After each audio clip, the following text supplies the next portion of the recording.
Dr. Fauci, Dr. Walensky, we're going to be passing out some pictures. These are pictures that were taken just last week during the trip that I took along with 10 of my colleagues to the southern border over in McAllen, Texas.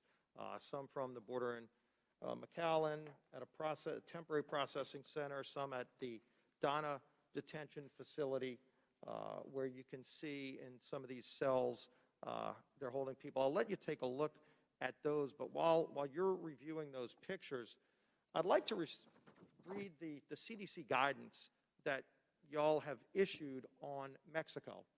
And first it says level 4, which is the highest level, very high level of COVID-19 in Mexico. This is CDC.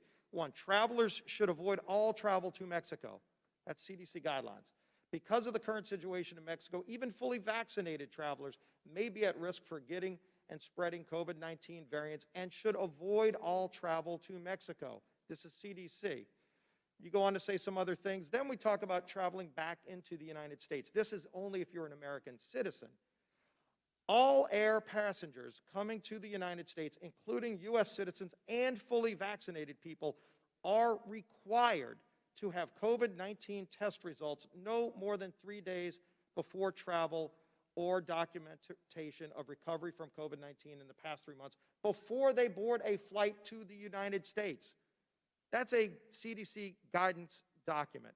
So first, Dr. Walensky, should everybody who comes in the United States follow this guidance, not just American citizens, but everybody coming into the United States?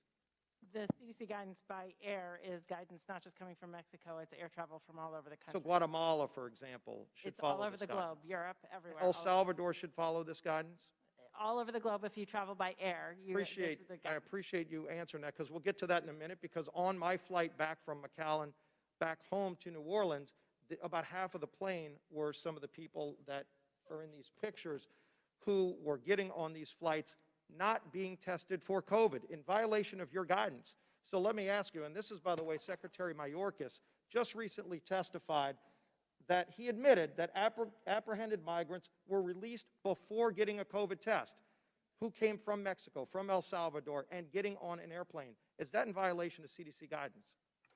The CDC is providing technical assistance to the Office of Refugee Resettlement for the people who are leaving the DHS and Customs. So let me ask you specifically, if somebody came from one of those countries that you just listed, you said every country, but here you're specifically talking about Mexico. If they came from Mexico and then got on an airplane without a COVID test, does that violate CDC guidance?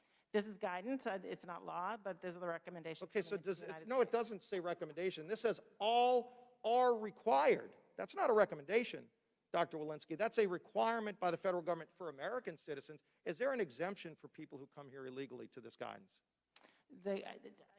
It's a yes or no question. Should everybody comply? Or everybody coming into the United States by air is supposed to have a test 1 to 3 days before coming in, 3 to 5 days. Okay, well then let me just advise you that the Director of Homeland Security has testified that that's not happening. And so I know y'all meet with the President more than me. I've requested, I know our leadership's requested a meeting with the President, and he's yet to meet with us.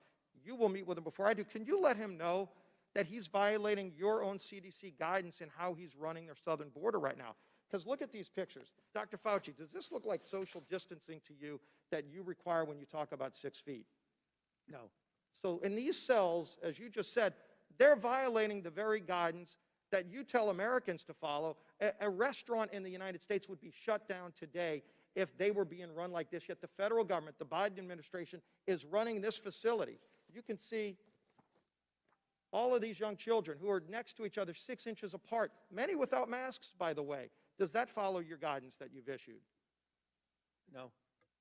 Well then, why would the Biden administration not go and stop this? I think one of the reasons is because President Biden and Vice President Harris won't even go see this for themselves. That's why I keep urging strongly that they go to the border.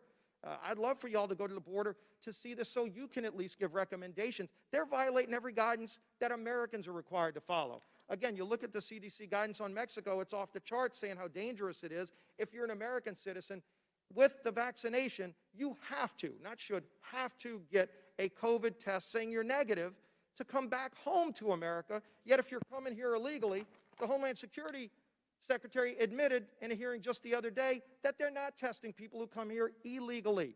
Dr. Fauci, do you think that sends the right message to America, who people are trying to recover and get back to their way of life, that if you're a citizen, you follow this set of rules, but if you come here legally, you don't have to follow any of your rules? No doubt it's a very difficult situation at the border, Congressman. Do you think this should get fixed? Excuse me? Do you think this should get fixed and they start following the same rules that you and I have to follow? I mean, obviously, everyone would like to see that situation fixed, I know, but it's a very difficult situation that is.